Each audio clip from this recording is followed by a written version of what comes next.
Peace and love, everybody. I just wanted to make a short little video about relationships because some people know that my husband and I came upon our 18th year anniversary of being married.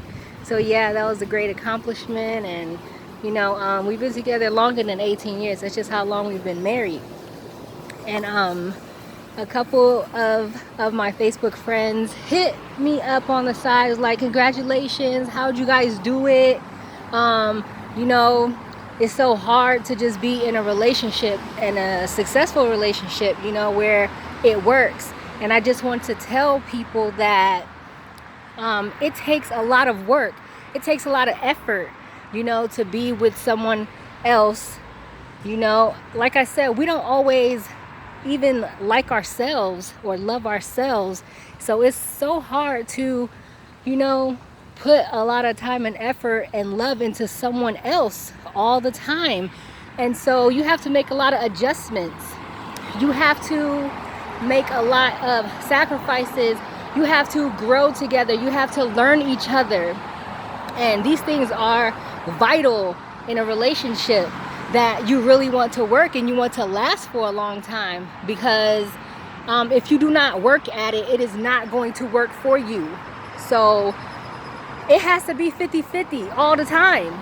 And I'm not going to call nobody out, but it was a sister who hit me up on the side, and she was like, she loves her mate and everything, but there's some violence in the relationship.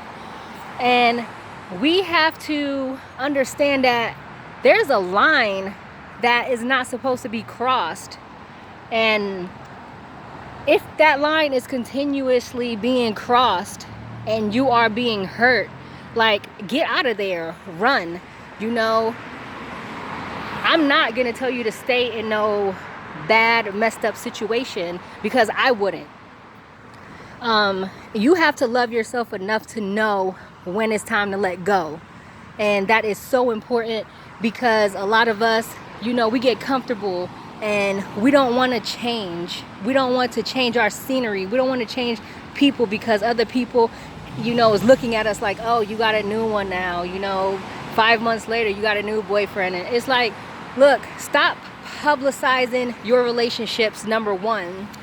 Relationships are private, and you need to learn to work on yourselves and your relationships on the side, outside of everyone's face. Okay? Social media is not for you to flaunt your significant other, as soon as you get one. This is not a competition. This is your life. You need to take this seriously. These are people that you are bringing into your world, and you are creating, whether it's going to be good or bad, you are creating with this person. So you need to start taking it seriously. And like I said, love yourself enough to make sure these boundaries are not being crossed and you are not, in a bad situation, because that can lead to a lot of hurt and pain and even death. Okay? So I say get out of those situations. Like, if there's violence, over aggression, insecurity to the level where you are being hurt or beaten and, verbally attacked all the time, that is not healthy. That's not safe. That is not love.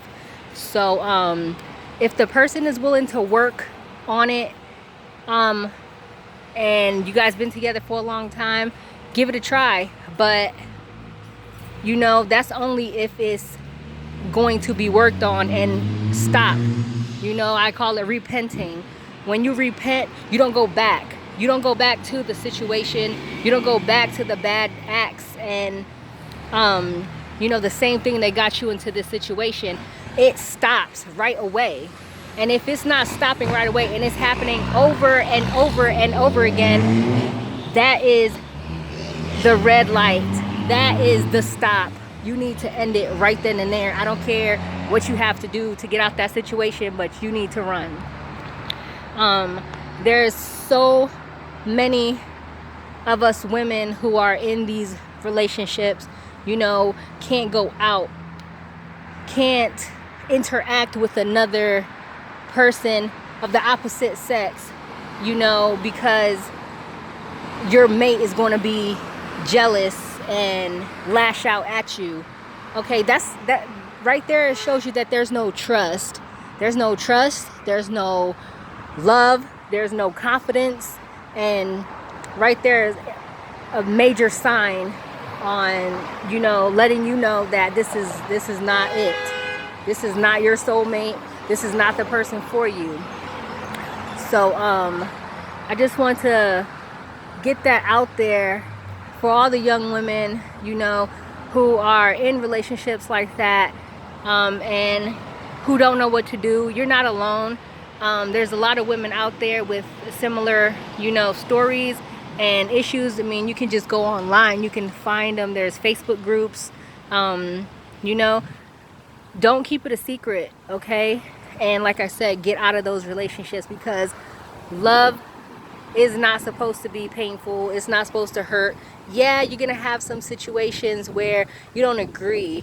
You don't agree on certain things, you know. That's fine, because we're not the same people, right?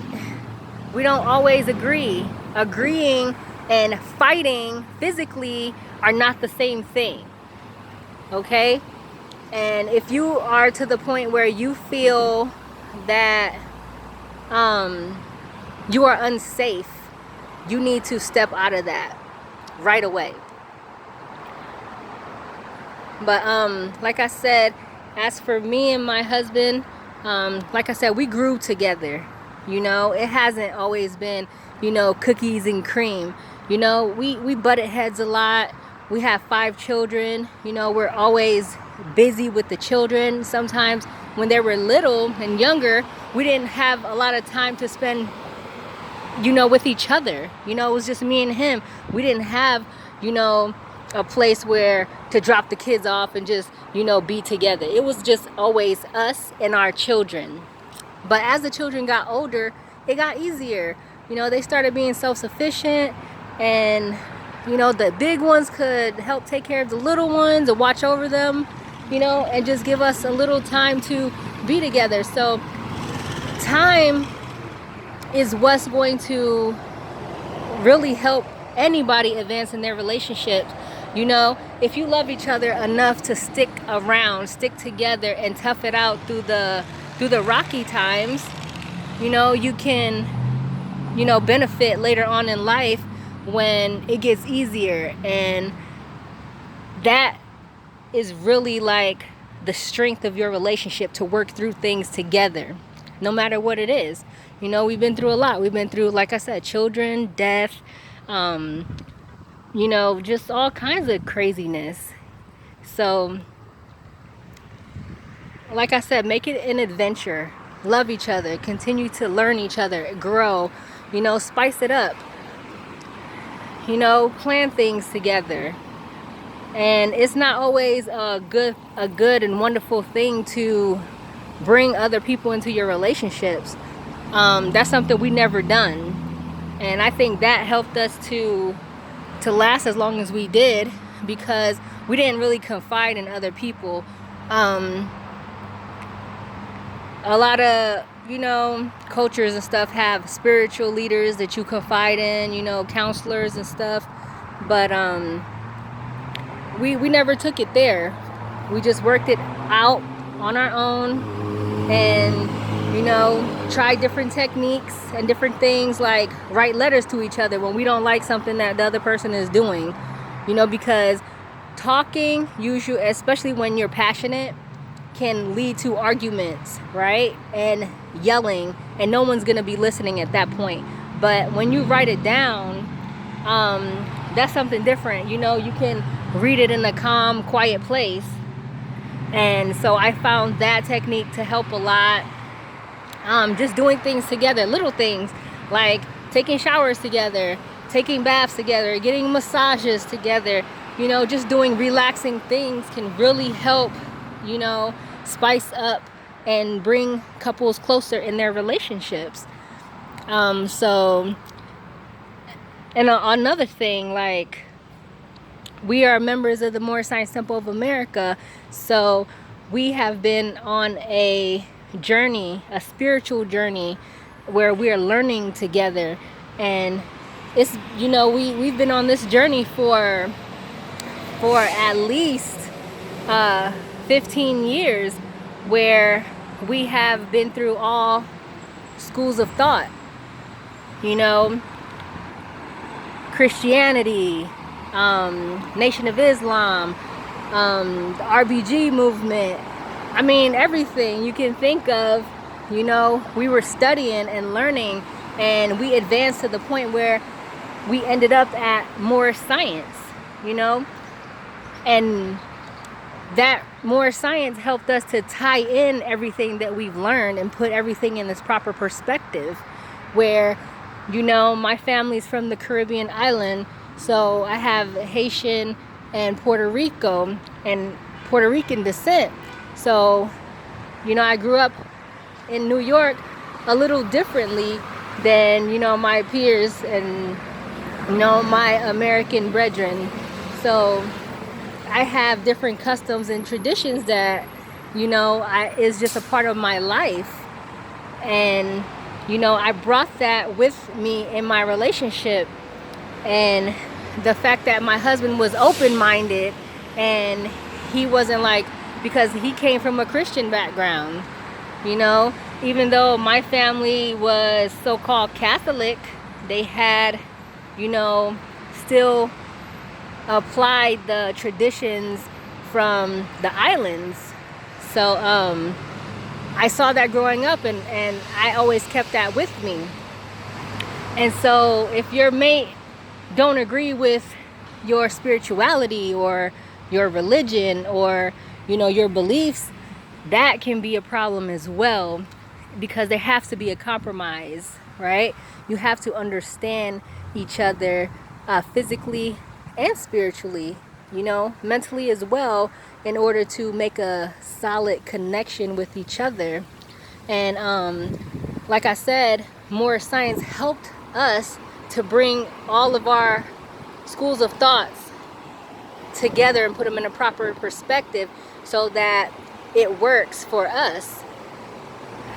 So that's another thing that's important for people to do, you know, just like I said, it's all about compromising and working together. Teamwork makes the dream work, all right? So hopefully that'll help, you know, people out, especially the sisters with the questions. I hope, you know, that helped to clear some stuff up. You can always hit me up. Sakara Ali on Facebook, Ali Sakara on Instagram. Also my healing page, the Body Bar Massage Healing Group. I'm always putting up things on there to help people, you know, with natural healing, different detoxes, different stretches. All right, that's it. I'm about to go back to work. Peace and love, everybody.